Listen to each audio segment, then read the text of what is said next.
Olá pessoal, tudo bem? Então, dando continuidade à nossa aula, vamos continuar falando sobre equilíbrio químico. Então, vamos fazer agora um pequeno resumo das regras para escrever as expressões da constante de equilíbrio. Então, existem umas normas, umas regras para escrever essa expressão. Então, vamos falar agora sobre elas, fazer um resumo sobre essas regras. Primeira delas, na fase condensada, as concentrações das espécies reagentes são expressas em mol por litro. Em fase gasosa, as concentrações podem ser expressas em mol por litro ou em atm, né? Então, quando eu tenho Kc, relaciona-se com Kp por uma equação simples, né? Então, ou seja, lembra lá que nós falamos anteriormente que a gente pode calcular a constante de equilíbrio tanto com as concentrações quanto também com as pressões, né? Então, o que está querendo dizer aqui é que essas duas equações, elas se relacionam, né? Elas são ali, elas dão o mesmo parâmetro, elas se relacionam ali, né? Através dessa equação simples, porque os elementos na fase gasosa, eles podem ser representados em ATM.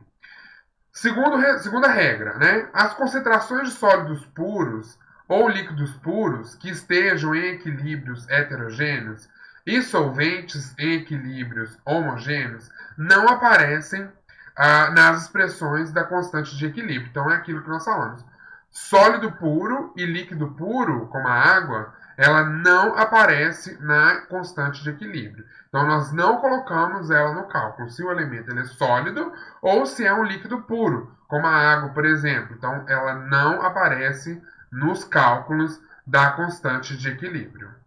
Terceira regra: a constante de equilíbrio, Kc ou Kp, né, dependendo da unidade que for utilizar, é tratada como uma quantidade adimensional. Então, aquilo que nós falamos, não tem unidade, né? A constante de equilíbrio, ela não tem unidade. Então, quarta regra: ao atribuir um valor à constante de equilíbrio, devemos especificar a respectiva equação química balanceada e a temperatura. Então, quando a gente faz lá um cálculo, quando a gente coloca uma constante de equilíbrio, deve-se especificar também a reação, a equação química balanceada e a temperatura para aquele cálculo ali. Isso deve estar apontado no momento de fazer os cálculos e de atribuir o valor à constante de equilíbrio.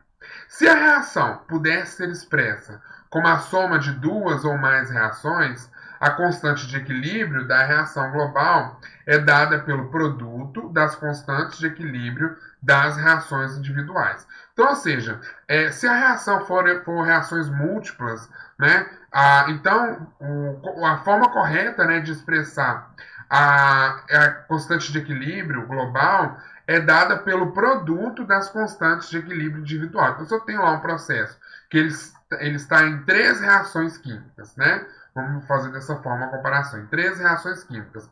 Cada reação tem a sua constante de equilíbrio, né? Para você obter a constante de equilíbrio da reação global, você deve fazer o quê? A multiplicação, o produto das constantes de equilíbrio individual. Aí você obtém, então, a constante de equilíbrio da reação global. Existe, então, gente, uma relação entre cinética química e equilíbrio químico. Então, nós vimos que o K, que nós definimos anteriormente, é constante a uma dada temperatura. Então, ele é constante a uma dada temperatura, independentemente de variações nas concentrações individuais do equilíbrio. Se considerarmos a cinética das reações químicas, podemos perceber a razão deste comportamento e, ao mesmo tempo, aprofundar o nosso conhecimento sobre o processo de equilíbrio. Então, se nós considerarmos então a cinética dessas reações, nós podemos perceber que existe uma razão por esse comportamento, né? E ao mesmo tempo, nós podemos então aprofundar o conhecimento sobre o processo de equilíbrio. Então, aqui no exemplo hipotético, suponhamos que a seguinte reação reversível ocorra segundo um mecanismo que consiste em uma etapa elementar, quer no sentido direto, quer no sentido inverso.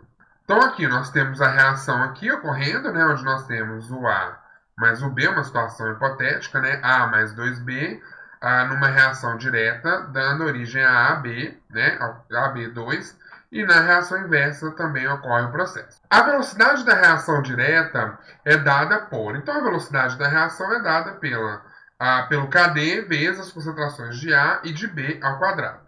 E a velocidade da reação inversa é dada pela, né, velocidade é igual ao KI multiplicando pelo AB2. Então, a velocidade ela é dada aí pela multiplicação entre os reagentes das reações, tanto reação direta quanto reação inversa. Onde o KD e o KI, né, no caso, são as constantes de velocidade das reações direta e inversa, o D de direta e o I de inversa, respectivamente. No equilíbrio, quando não há variações macroscópicas ao longo do tempo, as duas velocidades devem ser iguais. Então, quando tem um equilíbrio, quando não tem variações macroscópicas, no decorrer do tempo, as duas velocidades elas se igualam, né? Porque quando a hora que atinge o equilíbrio ali, então ocorre esse processo aqui, ó. Então, a velocidade aqui direta vai ser igual à velocidade inversa. Ou então, né, se a gente for fazer na equação, né, fazendo matematicamente essa comprovação, né, sobre as velocidades, aqui nós temos que do KD, né, a equação para o KD e para o KI, numa igualdade, que vai obter, então, essa expressão aqui, ó, KD pelo KI é igual à concentração de AB2 pela concentração de AB ao quadrado. Então, dado que KD e KY são constantes a uma dada temperatura, a sua razão também é uma constante. Então, KD e KI são constantes. Se elas são constantes a uma dada temperatura, a razão delas também é uma constante, que é igual, então, à constante de equilíbrio, né? Então, ou seja, então vai ser igual à constante de equilíbrio. Então, como essas duas aqui são constantes, no final elas se tornam uma constante única, que é igual à constante de equilíbrio. Se vocês forem ver, essa aqui é a fórmula, né, da constante de equilíbrio, a concentração dos produtos pela concentração dos reagentes, no caso aqui. Por isso, o Kc, que seria a constante de equilíbrio, no caso, é sempre uma constante independentemente das concentrações das espécies presentes no equilíbrio, porque é sempre igual a KD dividido pelo KI. Então, por isso que ela é considerada uma constante, porque independentemente das concentrações, ela sempre vai ser uma constante. Isso não vai mudar. Sempre vai ser igual a KD dividido pelo KI. Sempre. Então, por isso que ela é uma constante. Ela é considerada uma constante. O quociente entre duas quantidades, que por sua vez são constantes, a uma dada temperatura. Isso não muda. Como as constantes de velocidade são dependentes da temperatura, a constante de equilíbrio também deve variar com a temperatura, né? Então, como nós temos essas constantes aí que são dependentes da temperatura, a constante de equilíbrio também vai variar com a temperatura. Nós comentamos na aula anterior como que a velocidade influencia na velocidade, como que a temperatura, influencia na velocidade dessa reação. Se ela influencia nessa constante de velocidade, obviamente, ela também vai influenciar na constante de equilíbrio. Suponhamos agora que a mesma reação tem um mecanismo com mais de uma etapa elementar. Considere que o mecanismo ocorre nas duas etapas seguintes. Então, é o mecanismo de um processo que está ocorrendo, né, onde nós temos aqui duas etapas ocorrendo para chegar numa reação final. Então, nós temos aqui a etapa 1, né, que nós temos aqui o 2B transformando em B2, a etapa 2, A mais B2 transformando em AB2, e a reação global ficaria essa daqui, que é a soma delas, né?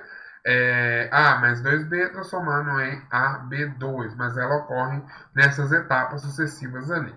Este é um exemplo de equilíbrio múltiplo, né? Lembra lá que nós falamos equilíbrio heterogêneo, homogêneo e múltiplo, que nós discutimos anteriormente. Escrevemos as expressões para as constantes de equilíbrio da seguinte forma. Então, ó, o K'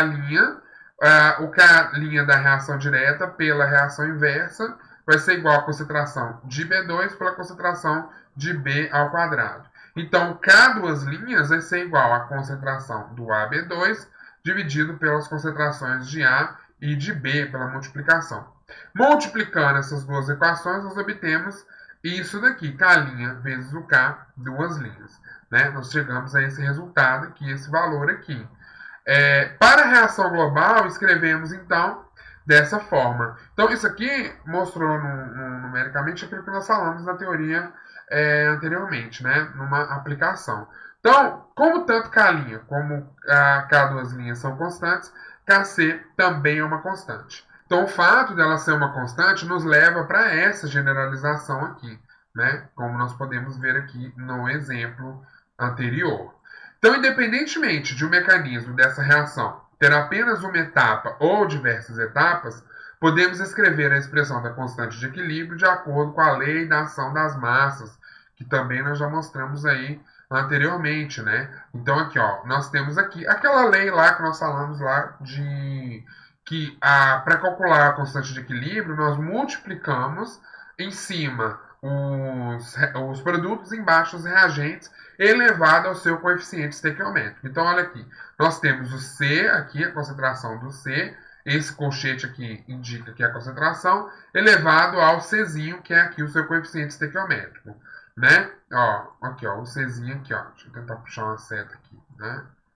Ó, o D, mesma coisa, que é o produto, né? Então, o D, a concentração do D, elevado ao seu coeficiente estequiométrico. E no denominador aqui, né, a concentração de A elevada ao seu coeficiente estequiométrico, né? E a concentração de B elevada ao seu coeficiente estequiométrico. Se não tem indicando nada, é 1, né? Então, se tem 1, não precisa colocar nada, tá? Então, só para demonstrar aí, mais uma vez demonstrar o cálculo e como que se chega, né, na equação da constante de equilíbrio.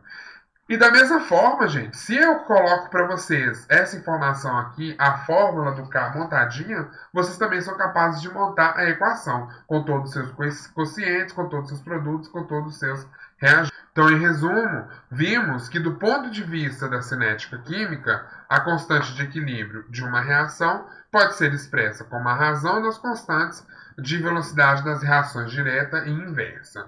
Essa análise explica por que a constante de equilíbrio é uma constante e por que o seu valor varia com a temperatura, né? Porque ela tem relação com a constante de velocidade, que tem a influência, que a temperatura influencia a constante de velocidade. Quais informações que a constante de equilíbrio nos fornece? Então, nós vimos que é possível calcular a constante de equilíbrio a partir das concentrações no equilíbrio. Uma vez conhecido o valor da constante de equilíbrio, usamos a seguinte equação para calcular as concentrações de equilíbrios desconhecidas, né?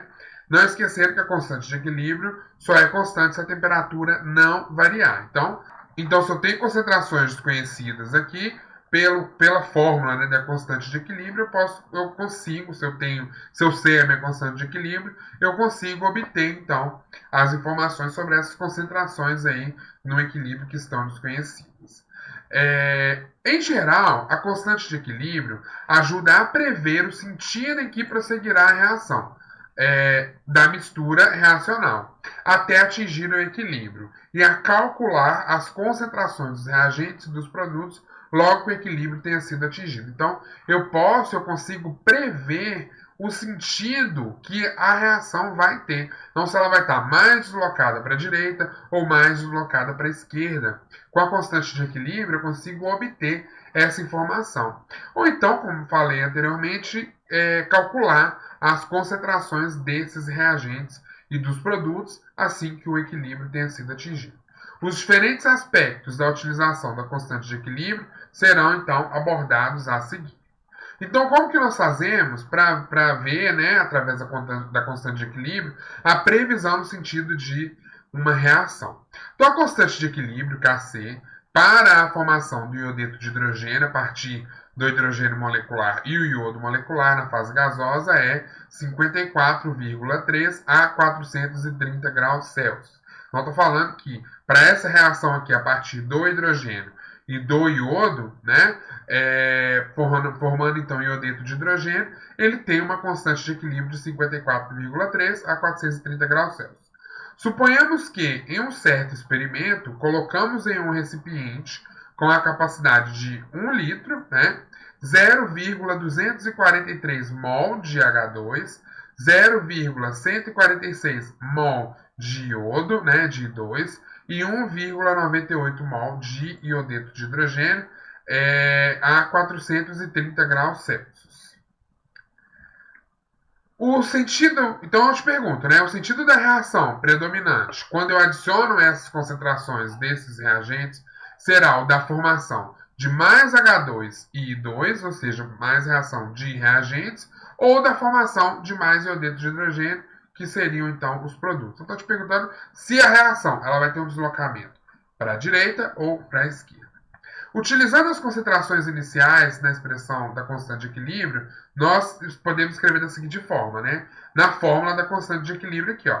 Então, a concentração dos produtos pela concentração dos reagentes. Então, aqui nós temos aqui a concentração dos produtos e dos reagentes. É HI2, então esse 2 aqui é o coeficiente estequiométrico do HI. Então, aqui na fórmula, né, nós temos aqui, jogando na fórmula, um valor de 111, tá?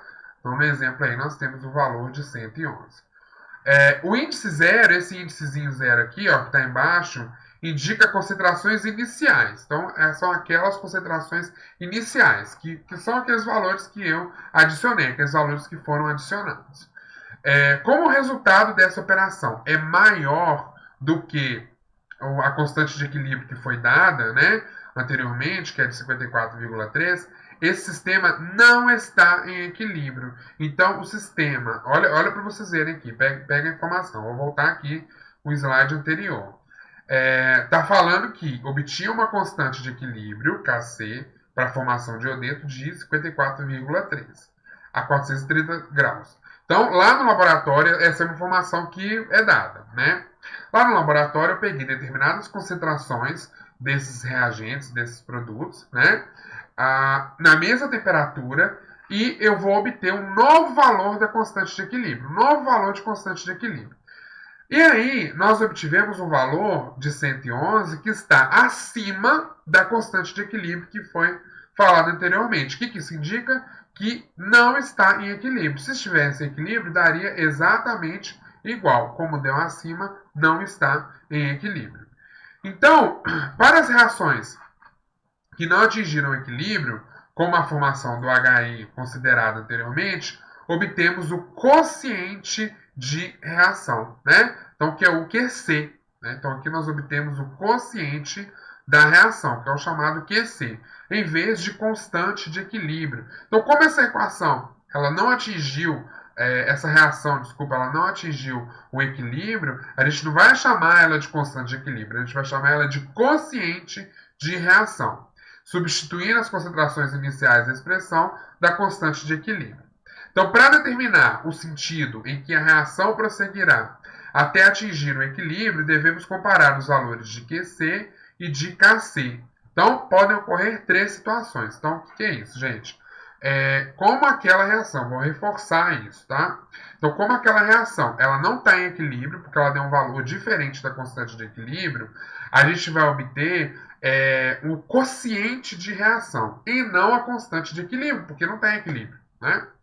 Mas a gente utiliza fazendo o mesmo cálculo, com a mesma fórmula. Só que a gente vai substituir as concentrações iniciais na expressão da constante de equilíbrio, né? Então, vou usar aquelas concentrações iniciais. O cálculo é o mesmo, mas como ela não está em equilíbrio, se fala então que é um quociente da reação. E para ver o sentido da reação para a direita e para a esquerda, eu tenho que fazer um comparativo do valor do QC com o valor do KC. Olha aqui quais as situações que nós podemos ter. Nós podemos ter a situação em que o QC é menor do que o KC, né? Então, ó, o quociente que foi encontrado é menor do que a constante de equilíbrio. Então, a razão entre as concentrações iniciais dos produtos e dos reagentes é muito pequena. Então, para atingir o equilíbrio, os reagentes têm que ser convertidos em produtos. Então, o sistema evolui da esquerda para a direita, consumindo reagentes, formando produtos, até atingir o equilíbrio. Então, o que acontece? Nessa situação específica aqui, onde o QC é menor do que o KC, eu vou ter um deslocamento da esquerda para a direita.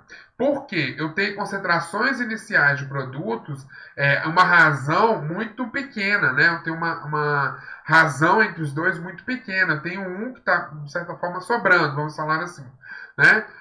Então, para que atinja o equilíbrio, eu tenho que compensar isso. Então, para compensar isso, eu tenho que transformar os reagentes que estão ali em produtos para que eu tenha um balanceamento, para que ocorra uma compensação. Então, se eu tenho, nessa situação, mais reagentes sendo convertidos a produtos, então há um deslocamento do que a reação inversa, né? Então, do que produto convertendo a reagente. Então, para que ocorra um equilíbrio, eu vou ter mais reagentes transformando em produto. Então, eu vou ter, quando o meu QC é menor do que o KC, eu tenho um deslocamento do sentido da esquerda para a direita. Há situações em que o QC ele é igual ao KC, né? O QC é igual ao KC. Nesse caso, as concentrações iniciais são as concentrações de equilíbrio. Então, nesse caso, o sistema está em equilíbrio, né? O sistema, nesse caso, está em equilíbrio, quando os dois são iguais. E, por fim, né, a situação em que o QC é maior do que o KC. Então, o quociente ele é maior do que a constante de equilíbrio. Então, quando isso acontece, a razão entre as concentrações iniciais dos produtos e dos reagentes, aí no caso, já é muito grande. Então, tem uma razão que ela é muito grande, tá? Então, para que o equilíbrio possa ser atingido, os produtos têm que ser convertidos em reagentes. Então, os produtos, eles devem ser convertidos em reagentes. Então, nesse caso, o sistema evolui da direita para a esquerda, consumindo produtos, formando reagentes, até atingir o equilíbrio. Então, nesse caso, onde o KC é maior do que o QC, eu tenho, então, uma maior conversão de produtos transformando em reagente do que de reagente transformando em produto. Então, eu tenho ali o produto sendo consumido e transformando em reagente. Então, nesse caso, é um deslocamento da direita para a esquerda. Então, só para a gente ver aqui no gráfico, aqui, né? Quando eu tenho o QC, o quociente, menor do que o KC, eu tenho a reação se deslocando no sentido de reagentes para produtos. Então, eu tenho mais reagentes sendo convertidos a produtos. Eu tenho um deslocamento da esquerda para a direita, né? Nesse sentido. Quando os dois são iguais, né? O QC e o KC são iguais, o sistema está em equilíbrio, não há alterações. E agora aqui, quando eu tenho o QC maior do que o KC, o quociente maior do que o KC, há um sentido dos produtos em direção ao reagente. Então, tem os produtos sendo consumidos e sendo convertidos em reagentes. Então, em uma reação de equilíbrio, nós temos aqui, ó, essa situação aqui, né? Então, quando a gente representa, né, um equilíbrio, a gente não representa a dupla seta. Então, se a gente for fazer algumas representações aqui, só de uma maneira muito assim ilustrativa, nós teríamos a dupla seta assim, no equilíbrio, as duas iguais, então as reações ocorrem de maneira igual. Aqui, quando eu tenho o KC menor do que o KC, eu vou ter o quê? A seta da esquerda para a direita muito maior do que a seta da direita para a esquerda, tá? Eu até refiz essas setas aqui para a gente fazer esse exemplo, tá? Então eu tenho aqui a reação andando muito mais nesse sentido do que nesse, e aqui justamente o contrário, né? Eu tenho a seta andando muito mais no sentido de produto para reagente do que de reagente para produto. Então, aqui nesse caso onde o quociente é maior do que a constante, né? Então seria uma representação mais ou menos assim, né? Se a gente fosse só para ilustrar nas setas de equilíbrio que nós fazemos, tá? Então, aqui é um exemplo, né? Ó, no início de uma reação há 0,249 mol de N2, 3,21 vezes 10 a menos 2 mols de H2 e 6,42 vezes 10 a menos 4 mols de NH3, em um recipiente reacional com a capacidade de 3,5 litro e a temperatura de 375 graus Celsius. Se a constante de equilíbrio, Kc da reação, Então aqui é porque continua aqui, tá? Se a constante de equilíbrio dessa reação, ele está dando a reação química, ó, como é que é a reação química, ó, né? Ele está dando a constante de a reação e está falando que a constante de equilíbrio é 1,2, né? Então o Kc é igual a 1,2. Vou puxar uma seta aqui só para ver aqui. O Kc é 1,2. A essa temperatura, diga se o sistema está em equilíbrio. Se não estiver, preveja em que sentido evoluirá a reação. Então é isso, é que ele quer saber que ele já te deu as concentrações, ele quer que você fale, te deu o Kc e ele quer que você fale. Esse sistema está em equilíbrio? Se não tiver, qual sentido vai evoluir essa reação? Então, como que se resolve, como se desenvolve essa questão, né? São dadas as quantidades iniciais dos gases em mols em um recipiente de capacidade conhecida, em litros. Gases, gente, porque aqui, ó, gasoso, gasoso e gasoso, tá? Ele vem a indicação do estado físico dele ali. Então, podemos calcular as suas concentrações molares e, assim, o quociente da reação, o QC. Né? Então, ele tem todas as concentrações, né? Todas as quantidades iniciais dos gases, só então calcular o QC e depois comparar com o KC. Como a comparação de QC com KC permite determinar se o sistema está ou não em equilíbrio, em que sentido a reação prosseguirá até atingir o equilíbrio. Então, as concentrações iniciais das espécies presentes nas reações são. Então, aqui é porque, na verdade, para fazer o cálculo, deve-se transformar essa quantidade em mol por litro, né? Então, ele vai fazer, você tem que pegar essa concentração e dividir pelo volume do frasco ali, do recipiente conhecido ali, né? Então, na verdade, a concentração inicial do N2 vai ser 0,249 dividido pelo volume do recipiente, que vai dar 0,0711. Do H2, mesma coisa, né? Divide pelo volume. Do NH3, mesma coisa, divide pelo volume. Então, primeiro passo, tá? Nunca, se por acaso for um recipiente de 1 litro, vai dividir por 1, vai ser isso mesmo, né? Vai ser essa mesma concentração. Mas, quando a gente tem um recipiente que é diferente de 1 litro, ou menos de 1 litro ou mais de 1 litro, você deve fazer esse cálculo em relação à concentração. Então, a concentração inicial ela vai ser o valor da concentração dada dividido pelo volume do frasco, pelo volume do recipiente. Então, os valores que vocês vão utilizar no cálculo nesse exemplo aqui são esses após essa transformação. São esses valores aqui, tá? Não esses daqui. Feito isso, podemos então substituir. Então, nós podemos aqui fazer a equação do QC, né? Aqui de produto pelos reagentes, né? Aqui elevado ao quadrado, por causa dos coeficientes estequiométricos, né? Como vocês já sabem. Então, aqui a concentração do NH3, do N2 e do H2. Isso aqui vai dar um valor de 0,611 na hora de resolver ali. Então, vai dar um valor de 0,611. Então, o que é? O QC é menor do que o KC. O KC era de 1,2. Então, se o QC é menor do que o KC, o sistema não está em equilíbrio. Se estivesse em equilíbrio, seria igual. Mas ele deu, então, menor. Então, o resultado será um aumento da concentração de NH3 e uma diminuição das concentrações de N2 e H2. Isso é, a reação ela vai evoluir da esquerda para a direita até atingir o equilíbrio. Então, ou seja, como o QC ele deu muito menor, ele deu menor do que o KC, vai haver um deslocamento, a reação ela vai evoluir da esquerda para a direita, no sentido de reagente se transformando em produtos, certo? É simples assim de resolver essas questões. E quais são os fatores que afetam o equilíbrio químico? Então, o equilíbrio químico resulta de um balanço entre as reações direta e inversa.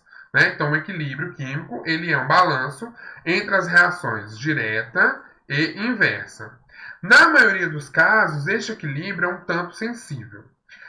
Variações nas condições experimentais podem perturbar o equilíbrio e deslocar sua posição, dando origem a uma maior ou menor quantidade do produto desejado. Então, variações nas condições experimentais pode então perturbar esse equilíbrio, né, dando origem ou uma maior ou menor quantidade do produto, né, enfim, isso pode ser utilizado inclusive na indústria, né? Quando se diz que a posição do equilíbrio se desloca para a direita, por exemplo, isso significa que a reação que ocorre é da esquerda para a direita, né? Então, o sentido, quando a gente pode falar, vocês podem encontrar, inclusive, se falando que a posição do equilíbrio está deslocada para a direita. Isso quer dizer que há um sentido da reação maior ocorrendo da esquerda para a direita. As variáveis que podem ser controladas experimentalmente são concentração, pressão, volume e temperatura. Então vamos ver agora o que cada uma dessas variáveis afeta o sistema reacional em equilíbrio. Então, as quatro variáveis, vamos falar assim, as quatro variáveis que podem ser controladas experimentalmente em um sistema, né, em um equilíbrio, são essas quatro que nós falamos: concentração, pressão, volume e temperatura. Então vamos ver agora como cada uma dessas variáveis afeta então esse sistema, tá? O primeiro delas, né, em relação ao princípio de Le Chatelier, que diz o seguinte: há uma regra que ajuda a prever o sentido de uma dada reação que evolui para o equilíbrio quando ocorre uma variação na concentração, pressão, volume ou temperatura, nesses quatro fatores. Né? Essa regra, então, é conhecida como princípio de Le Chatelier. Então, o princípio de Le Chatelier diz que se um sistema em equilíbrio for perturbado externamente, o sistema ajusta-se de forma a minimizar a ação dessa perturbação. Então, o princípio de Le Chatelier diz isso, que quando eu tenho ali um sistema, né, e ele é perturbado externamente, ocorre uma perturbação, o sistema ele vai se ajustar, ele vai se adaptar àquela situação para minimizar essa perturbação. O próprio sistema ele vai reagir, vai se reorganizar para minimizar a ação, os efeitos dessa perturbação. Isso é o princípio de Le Chatelier. Quando nós falamos perturbação, significa uma variação na concentração, ou na pressão, ou no volume, ou na temperatura, que afaste o sistema do estado de equilíbrio. Então, ou seja, você aumenta a temperatura, aumenta a concentração, aumenta a pressão, diminui o volume, então isso tudo interfere, isso tudo pode afastar, né, o equilíbrio, o estado de equilíbrio ali. Isso que nós chamamos de perturbação.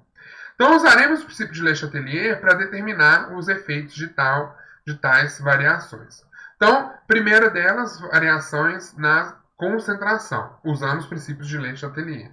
Então, como exemplo aqui, né, o tiocianato de ferro dissolve-se facilmente em água, dando origem a uma solução vermelha, né? A cor vermelha deve-se à presença do íon, desse íon aqui, tá? Hidratado. Então, quando ele é dissolvido ali na água, ele forma, então, um íon vermelho, né? Uma cor vermelha. Por causa desse íon, ele forma, então, essa coloração vermelha. O equilíbrio entre o íon não dissociado e os íons ferro e SCN é dado por... Então, o equilíbrio que dá essa coloração é dado por essa reação aqui, né? Então, aqui nós temos o FeS CN, né, 2+, que tem uma coloração vermelha, reagindo aqui numa dupla, aqui, essa dupla, então isso indica que está em equilíbrio, quando dissocia em ferro e SN, que é amarelo claro e incolor. O que acontece se nós adicionarmos aqui no sistema tiocianato de sódio, né, a essa solução? Então, o que acontece se eu adicionar aqui tiocianato de sódio? Então, neste caso, a perturbação aplicaria ao sistema em equilíbrio a um aumento na concentração do tiocianato, né, do SCN, resultante da dissociação NaSN. Então, ou seja, o que aconteceria aqui, gente?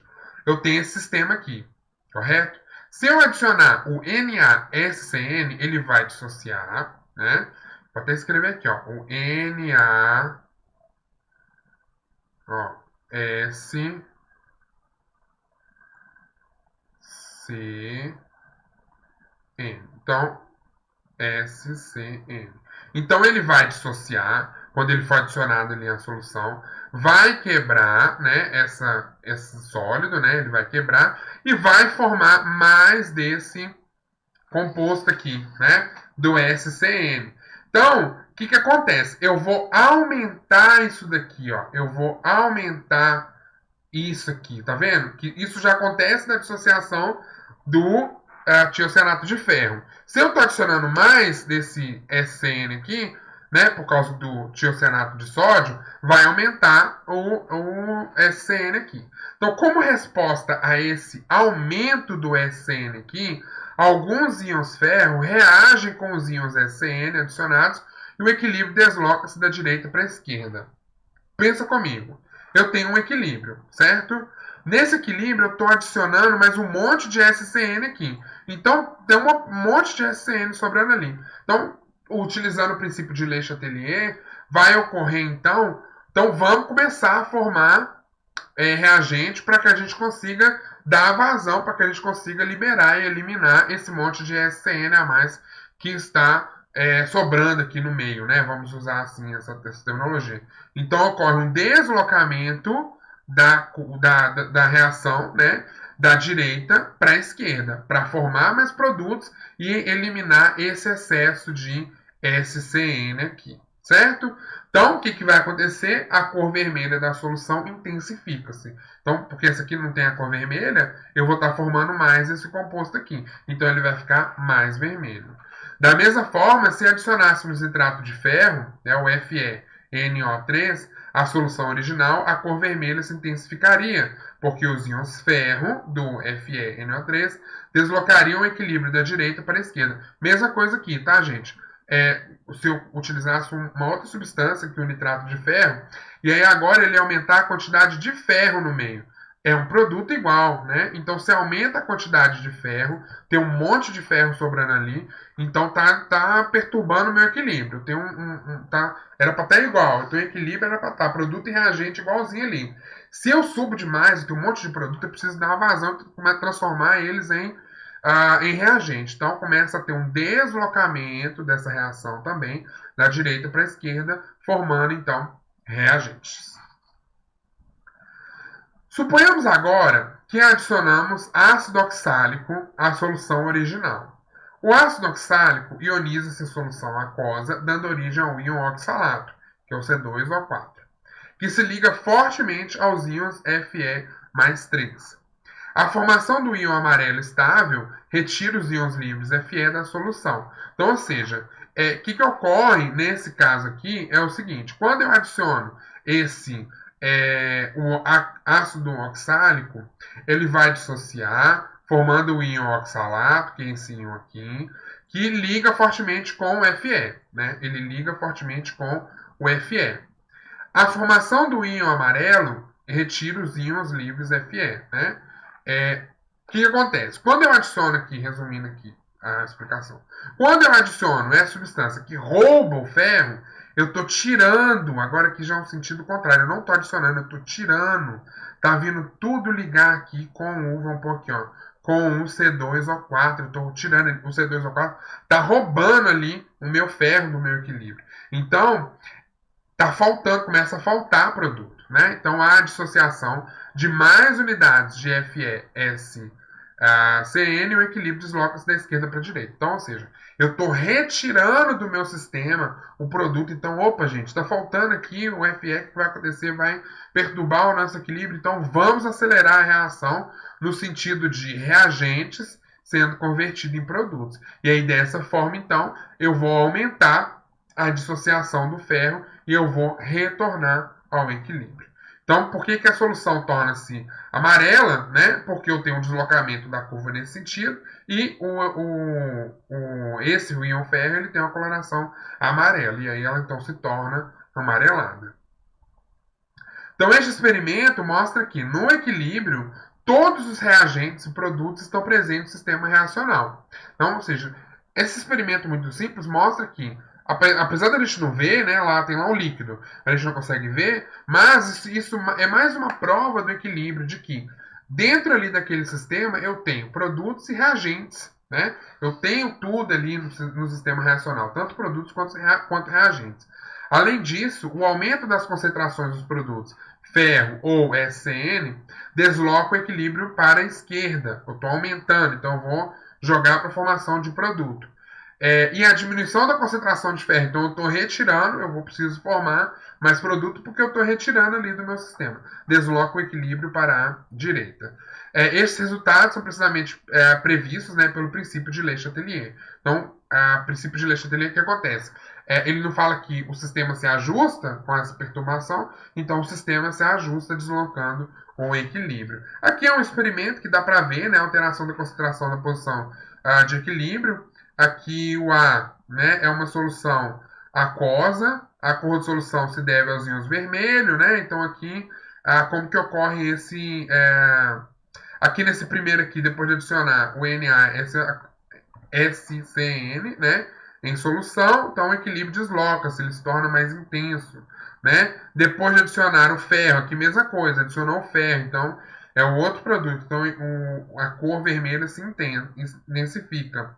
E aqui, nesse terceiro aqui, nesse quarto aqui, na verdade, depois de adicionar o H2C2O4, a solução, o equilíbrio desloca-se para a direita, né? Então, por isso que o amarelo se deve aos íons ferro, né? Então, isso é fácil de se visualizar em laboratório. A constante de equilíbrio Kc para a reação é essa aqui, né? Então, ó, um outro exemplo, tá, gente? Então, ó, a constante de equilíbrio Kc para a reação é essa aqui, é 2,37 vezes 10 a menos 3. Então, a constante de equilíbrio é 2,37 vezes 10 a menos 3 a 720 graus Celsius. Em um dado experimento, as concentrações de equilíbrio são a concentração de N2, 0,683, de H2, 8,80 e NH3, 1,05. Suponha que um pouco de NH3 é adicionado à mistura, então eu estou adicionando produto, né? Eu estou adicionando produto. De modo que a sua concentração aumenta para 3,65. Então, em NH3 ele sai de 1,05 para 3,65. Recorra ao princípio de Le Chatelier para prever em que sentido se desloca a reação, até atingir um novo equilíbrio. Confirme a sua previsão calculando o quociente da reação e comparando com o valor de Kc. Então, vamos pensar aqui um pouquinho, né, gente? Então, se eu tenho aqui, como eu expliquei anteriormente, eu estou adicionando produto. Então, estou começando a sobrar isso daqui, né? Está começando a sobrar, estava em equilíbrio, estava igual produto e reagente, mas eu estou adicionando externamente mais produto. Então tem uma sobra, está sobrando NH3. Então o que acontece? Vamos consumir esse produto e transformá-lo em reagente, para que ocorra uma vazão e eu diminua isso e retorne ao meu equilíbrio. Então vai ocorrer, pelo princípio de Le Chatelier, um deslocamento da reação da direita para a esquerda, transformando produtos em reagentes. Mas, para confirmar isso, né, vamos pelo cálculo aí do QC e compará-lo com o KC. Né? Então, qual a perturbação aplicada ao sistema? Estou adicionando, mudando a concentração. Como o sistema se ajusta após a perturbação a qual foi submetido? Deslocando o sentido da curva da direita para a esquerda. No instante que se adiciona um pouco de NH3, o sistema deixa de estar em equilíbrio? Sim, né? Então, como calcular o QC para a reação nesse instante? Então, usando o cálculo lá da concentração dos produtos pelos reagentes. Como a comparação de QC com KC indica o sentido da reação até atingir o equilíbrio. Se ela tiver maior do que o KC, ela vai prever um sentido de deslocamento do equilíbrio. Vocês lembram lá que nós falamos quando o QC é maior do que o KC, a reação se desloca para da direita para a esquerda, o que vai acontecer, né? Já que nós já previmos o sentido da reação. Então, o KC com certeza vai dar um valor acima do QC. Então, na resolução, a perturbação aplicada é a adição de NH3, né? Para compensar essa perturbação, uma parte do NH3 reage para produzir N2 e H2, até que se estabeleça um novo equilíbrio. A reação desloca-se, portanto, para a esquerda, né? Então, nesse sentido aqui. No instante em que se adiciona NH3, o sistema deixa de estar em equilíbrio. Então, o quociente da reação é dado por, então aqui, multiplicando, né, produtos pelos reagentes, e utilizando aí os quocientes estequiométricos. Outra coisa, gente, outra dica. Lembra lá daquele cálculo no exemplo anterior sobre que nós fizemos que tinha que dividir pelo volume? Se o exemplo não fala nada sobre volume, utiliza o valor que está dado lá. Então, é o que nós fizemos, é o que o livro fez aqui, né? Então, 3,65 ao quadrado, dividido aqui pela multiplicação das concentrações dos reagentes. O que vai dar um valor de 2,86 vezes 10 a menos 2. Então, mais uma vez, ó, da forma como nós previmos, né? Como este valor é maior do que 2,37 vezes 10 a menos 3, a reação desloca-se da direita para a esquerda até igualar o QC com o KC. Então, dando sequência, né? Agora nas variações do volume e na pressão. Em geral, as variações da pressão não afetam as concentrações das espécies reacionárias que se encontram nas fases condensadas. Por exemplo, em uma solução aquosa, porque os líquidos e os sólidos são praticamente incompressíveis, né? Então, ou seja, se eu tenho ali uma espécie que está numa solução, uma espécie química, uma espécie reacional, que se encontra na fase condensada, como por exemplo uma solução aquosa, ele não vai sentir a ação da pressão, né? Por outro lado, as concentrações dos gases são muito afetadas por variações na pressão. Então, aqui, a equação dos gases ideais é essa equação aqui, né? Como se vê, o P e o V, né, pressão e volume, são inversamente proporcionais. Então, ou seja, se aumenta a pressão, diminui o volume. Quanto maior for a pressão, menor é o volume, e vice-versa. Repare também que o termo NV é a concentração do gás em mol por litro e que varia diretamente com a pressão, né? Então, aí a reação dos gases ideais, nós estudamos essa disciplina só para a gente ver como que os gases são afetados pela pressão, o volume e a pressão, como que afetam aí os gases. Consideramos que o sistema se encontra em equilíbrio em um cilindro onde se adaptou um êmbolo móvel, né? Então, aqui um sistema, ó, aqui existe um sistema, N2O4, gás, interferindo aqui em 2NO2. O que acontece se aumentarmos a pressão dos gases ao empurrar o êmbolo para baixo a uma temperatura constante? Então, ou seja, aqui, se a gente fizer aqui a situação, tem um êmbolo móvel, então o que acontece se eu aumentar a pressão dos gases, né? Se empurrar o êmbolo para baixo a uma temperatura constante, se eu empurrar esse êmbolo aqui para baixo, né? Então, como o volume diminui, vocês podem observar aqui, ó, eu tinha esse volume ocupado aqui, ó. Agora eu tenho esse volume aqui menor. Então, vai ocorrer uma diminuição do volume.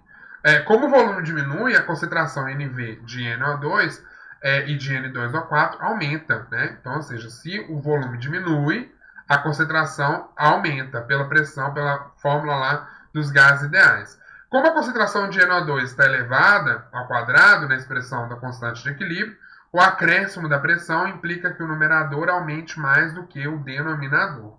O sistema deixa de estar em equilíbrio, por isso escrevemos a reação aqui para o quociente. Na prática, né, não muda nada, só a gente vai fazer da mesma fórmula aqui, produtos pelos reagentes, dividido pelos reagentes. Então, nesse exemplo, nós temos que o QC é maior do que o KC e a reação global desloca-se para a esquerda até que atinja o equilíbrio e a igualdade ali. Inversamente, se ocorre uma diminuição na pressão, aumento no volume, resultaria em QC menor do que o KC. Né? Então, ou seja, se ocorre uma diminuição da pressão, o aumento do volume, então faria com que o QC ficasse menor do que o volume e a reação global se deslocaria para a direita até atingir o equilíbrio. Também prevista pelo princípio de Le-Chatelier, né? Sem entrar nos fundamentos da física e muito, né? Mas o sistema ele vai se ajustar, né? Seguindo os princípios de Le-Chatelier para que volte e retorne ao equilíbrio. Então, em geral, o aumento de pressão, que é a diminuição de volume, favorece a reação em que ocorre uma diminuição do número total de mols de gases. Então, é a reação inversa nesse caso. E uma diminuição na pressão, que resultaria num aumento no volume, favorece a reação em que ocorre um aumento do número total de mols de gás. A variação de pressão ou de volume não tem efeito na posição de equilíbrio, tá? Então, de maneira geral, então, se ocorre um aumento de pressão com uma diminuição do volume, favorece a reação em que ocorre a diminuição do número de mols de gás. A reação inversa nesse caso, né? E uma diminuição na pressão favorece a reação para o aumento do número total de mols de gás, que seria, então, para a direita. É possível variar a pressão do sistema sem variar o seu volume. Suponhamos que o sistema NO2, N2O4 se encontra em um recipiente de aço inoxidável, cujo volume é constante. Se a gente supõe, então, que eu coloquei aquele gás ali, um recipiente, que ele não consegue variar o volume como um aço inoxidável, que aconteceria? Né? Então, a gente pode variar a pressão sem variar o volume. Então, podemos aumentar a pressão total no recipiente ao adicionar um sistema em equilíbrio, um gás inerte, como o hélio, por exemplo. A adição do hélio à mistura em equilíbrio, mantendo o volume ali constante. Porque ele está num recipiente ali que não tem essa capacidade de variar o volume. Então, o que acontece? Aumenta a pressão total do gás e diminui as frações molares, mas a pressão parcial de cada gás dado pelo produto de sua fração molar pela pressão total não varia. Assim, neste caso, a presença de um gás inerte não afeta o equilíbrio, né? Então, ou seja, faria, então, diminuiria as frações molares, mas a pressão parcial de cada gás não seria afetada, tá? Porque eu estou adicionando um gás que ele é inerte, então não afetaria o equilíbrio. E variações da temperatura. Uma variação na concentração, na pressão ou no volume pode alterar a posição de equilíbrio, mas não o valor da constante de equilíbrio. Então, ou seja, isso é uma informação importante. Uma variação na concentração, na pressão ou no volume altera, sim, a posição de equilíbrio, mas não o valor da constante de equilíbrio. Somente uma variação na temperatura altera a constante de equilíbrio. Desses fatores, esses 4 fatores que nós falamos, apenas um tem capacidade de afetar a constante de equilíbrio. E esse um é a temperatura. Para vermos como, vamos considerar a reação. Então aqui nós temos a reação do N2O4 transformando em 2NO2. A reação direta é um processo endotérmico, né? Que significa que ele absorve calor, né? Então tem uma variação de entalpia, isso aqui é símbolo de variação de entalpia de maior do que zero. Então nós temos aqui o calor mais N2O4 vai dar origem a esse 2NO2 aqui. Então, porém, em contrapartida, né, a reação inversa é um processo exotérmico, né, que libera calor. Então, ou seja, a reação inversa, nós temos aqui o 2NO2 é igual, vai dar origem ao N2O4, que é a reação inversa, tá? Mais calor, porque está liberando calor. Aqui é lá não faz parte da nossa ementa, né? Então aqui mais um valor positivo significa de variação de entalpia, significa que é uma reação endotérmica. Valor negativo significa uma reação exotérmica, né? Por isso tem que estar atento aí ao valor, ao sinal, desculpa. No equilíbrio a uma dada temperatura, o efeito térmico resultante é zero, porque globalmente não há reação. Se considerarmos o calor como reagente, então um aumento na temperatura adiciona calor ao sistema e uma diminuição remove calor do sistema. Então, se eu tenho um aumento na temperatura, eu estou jogando calor naquele sistema ali. Da mesma forma, se eu tenho uma diminuição do calor, eu estou removendo calor do sistema. Tal como uma variação em qualquer outro parâmetro, concentração, pressão, volume, o equilíbrio desloca-se de modo a reduzir o efeito da variação. Então, como uma variação em qualquer outro parâmetro, né, o equilíbrio ele vai se deslocar de modo a reduzir o efeito dessa variação. Então, naquele exemplo anterior, se eu estou retirando, vamos voltar aqui, ó, a reação direta, ela é uma reação endotérmica, né? Então, se eu estou adicionando calor, vocês concordam comigo que eu estou favorecendo a reação nesse sentido? Porque eu estou aumentando o calor. Então, eu favoreço aquela reação que absorve calor, né? Da mesma forma que, se eu estou retirando calor, eu estou favorecendo a reação inversa. Então, eu favoreço que aquela reação que é exotérmica, tá? Então, consequentemente, o aumento de temperatura favorece o sentido da reação endotérmica, da esquerda para a direita na equação de equilíbrio anterior que nós mostramos, que diminui N2O4 e aumenta NO2. Uma diminuição da temperatura favorece o sentido da reação exotérmica, da direita para a esquerda, que diminui NO2 e aumenta N2O4, no exemplo que nós demos. Consequentemente, a constante de equilíbrio dada por essa equação, né, Então, ela aumenta quando o sistema é aquecido e diminui quando o sistema é resfriado. Que aí altera aqui esses valores aqui, né? No aquecimento, essas concentrações, porque desloca o sentido da reação, aumentando ou diminuindo as concentrações desses produtos aqui. Então, por isso, gente, que nós falamos que ela é o único fator, né, que altera a constante de equilíbrio. Então, considerando aqui outro exemplo, equilíbrio entre os seguintes íons, né? Um íon aqui de coloração azul e um íon aqui de coloração rosa, né? Então, esse íon aqui, esse composto, na presença de água, ele se dissocia, né, formando 4 cloros. Então, esse aqui tem coloração azul e esse aqui tem coloração rosa. A formação do CoCl4 é endotérmica, né? Então, ele precisa absorver calor. O aquecimento provoca o deslocamento do equilíbrio para a esquerda e a solução torna-se azul. Então, na formação do CoCl4, ela é endotérmica. Então, ou seja, se eu jogo, adiciono calor, se eu adiciono calor, né, eu estou estimulando a formação do CoCl4, porque ela é endotérmica. Então, eu estou aquecendo. Por isso que a solução ela torna-se azul. Vamos voltar lá na reação? Olha aqui para vocês verem, ó. O CoCl4 aqui, ó, ele é azul. E o processo para formação desse composto é endotérmico. Então, se eu adiciono calor, eu estou deslocando a minha reação para cá. Né? Por isso que a coloração, que esse composto ele se torna com uma coloração azul quando aquecido. Já o resfriamento favorece a reação exotérmica. E a formação desse composto COH2O6 e a solução torna-se cor de rosa. Vamos voltar aqui na reação anterior. Então, já esse composto aqui, a formação desse composto é exotérmica. Então, se eu retiro calor, se eu coloco ali um banho de gelo, se eu retiro calor, eu estou deslocando a curva para a direita, né? E quando isso acontece, a solução ela fica com a cor de rosa. Em resumo, a partir desses resultados, pode-se dizer que um aumento de temperatura favorece reações endotérmicas e uma diminuição de temperatura favorece reações exotérmicas. Então, aqui um exemplo, né, dessa reação que nós vimos ali. Ó. Então, essa aqui é uma chapa de aquecimento, né? Então, a reação ela ficou com a coloração azul.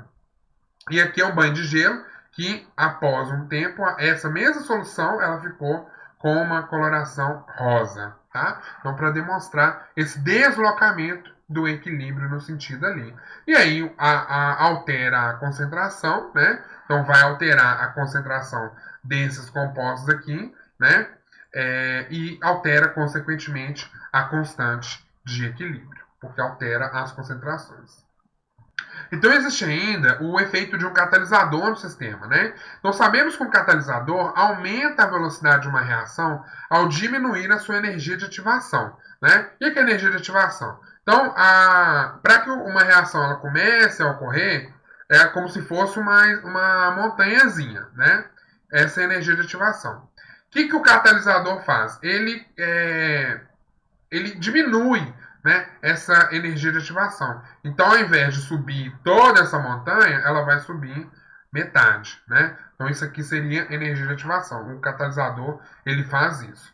Então, contudo, né, um catalisador baixa a energia de ativação da reação direta, na mesma extensão com que baixa a energia de ativação da reação inversa. Portanto, concluímos que a presença de um catalisador não altera a constante de equilíbrio, nem desvia a posição de um sistema de equilíbrio. Então, ou seja, como o catalisador ele influencia na energia de ativação tanto da reação direta quanto da reação inversa, a gente chega à conclusão de que ele não afeta, de que ele não altera a constante de equilíbrio. Se adicionarmos um catalisador a uma mistura reacional que não esteja no equilíbrio, a velocidade direta e inversa aumentarão de tal forma que se atinge mais rapidamente a mistura de equilíbrio. Então, ou seja, né, ele vai interferir nos valores da energia de ativação, que é aquela energia para que a reação ocorra, né? Então ele vai alterar isso e aí vai se atingir o equilíbrio mais rapidamente. Poderíamos obter a mesma mistura de equilíbrio sem o catalisador, mas teríamos que esperar muito mais tempo até isso acontecer. Então, se utiliza muito o catalisador nos processos químicos porque ele acelera essa reação. Se fosse ocorrer naturalmente, isso ia demorar muito mais tempo do que com a presença do catalisador. E como ele não altera o equilíbrio nem para um lado nem para o outro, ele pode ser utilizado perfeitamente. Então, um resumão assim, dos fatores que podem afetar a posição de equilíbrio. Então, considerando os 4 fatores que afetam o sistema reacional em equilíbrio, é importante lembrar que dos 4, só uma variação na temperatura altera o valor da constante de equilíbrio. Então, só a temperatura, né, que afeta a constante de equilíbrio. Os outros 4 fatores não afetam.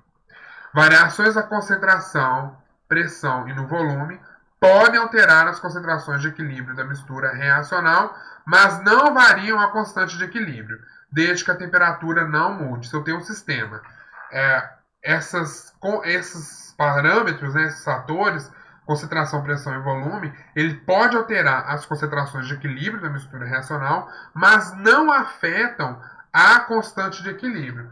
Um catalisador acelerará o processo, né? Então, o catalisador ele tem o poder de acelerar o processo, mas não tem qualquer efeito na constante de equilíbrio, nem nas concentrações de equilíbrio das espécies reacionais. Então, ele não afeta, né, nem a constante de equilíbrio, nem as concentrações de equilíbrio. Então, ele só vai participar, ele só vai fazer com que o processo seja acelerado, mas não afeta nenhum parâmetro, nem de constante de equilíbrio, nem de concentração. Certo?